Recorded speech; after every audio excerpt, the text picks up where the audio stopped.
All right, let's jump right in. We're going to talk about one of the most powerful tools in English, something that really separates good, solid English from truly great, sophisticated English. I'm talking about relative clauses. And trust me, by the end of this, you're going to be using them like a total pro. I mean, just look at the difference here. On the left, you've got two simple sentences. They're correct, totally fine. But look at the right. It's just one elegant, concise sentence. That's the power we're unlocking today, turning those short, kind of choppy statements into smooth, flowing ideas. And here's our game plan. We'll start with the biggest choice you have to make, essential versus extra info. Then we'll look at the tools you need to build these things. After that, we'll level up with some awesome pro tips, dodge a few common grammar traps, and finally, we'll talk about your new superpower. Okay, first things first. This is the absolute foundation of it all. It really just boils down to one simple question. Is the information you're adding totally essential, or is it just extra? So, a defining relative clause gives you that essential info. Think of it like a key piece of a puzzle. If you take this clause away, you have no idea who or what we're actually talking about. And the rule here is super important. You don't use commas, because this information is not optional, it's locked in. Now, on the other hand, you have non-defining clauses. These add the extra details. It's like a fun fact, or a little bonus scene in a movie. You know, the main story makes perfect sense without it, but it adds some nice color. And because it's extra, we always signal that by wrapping it in commas. So, what does this look like in the real world? Well, take this sentence. The part "who failed the exam" is defining. There are no commas, which tells us we are talking only about the specific group of students that failed, not all the students in the school, just that one defined group. But now watch this. We add a couple of commas and boom, the meaning completely changes. Now, "who failed the exam" is just an extra bit of info about all the students.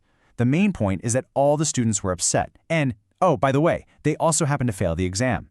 See that? Those tiny little commas have huge power.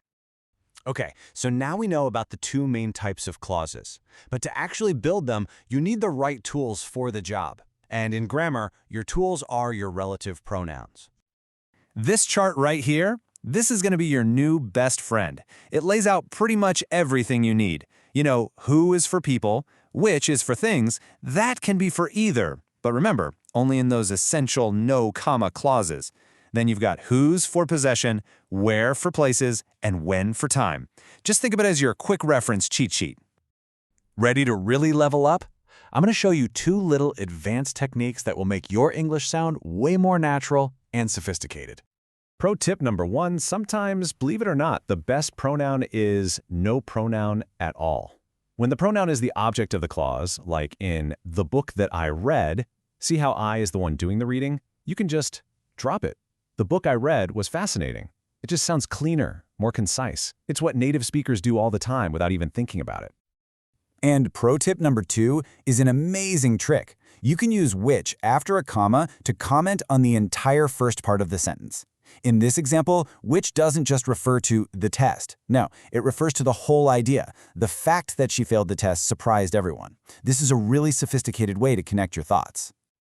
All right, you've got these new powers, so let's make sure you don't fall into a few of the most common traps. We're going to look at the biggest mistakes so you can sidestep them with confidence. And here is trap number 1. This is a big one.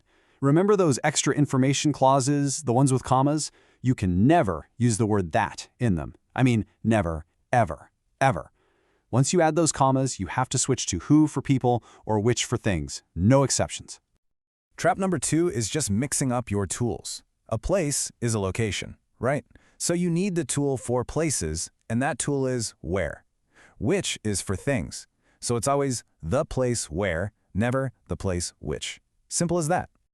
And trap number 3 is a specific little word partnership you just have to remember. The noun reason almost always pairs up with why. It's a fixed combo, the reason why. It's an easy one to remember, and it just makes it sound much more accurate. So there you have it. We've gone from the core concepts to the pro tips, and we've dodged all the common traps. You've seriously just gained a genuine superpower for clear, concise, and really elegant communication. So let's just take a second and appreciate what you can do now. You can take short, simple sentences and weave them together.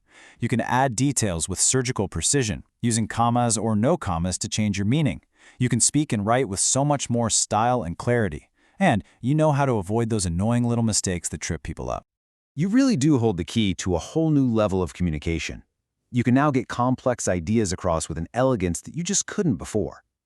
So the only question left is this: what's the first idea you're going to clarify with your new superpower?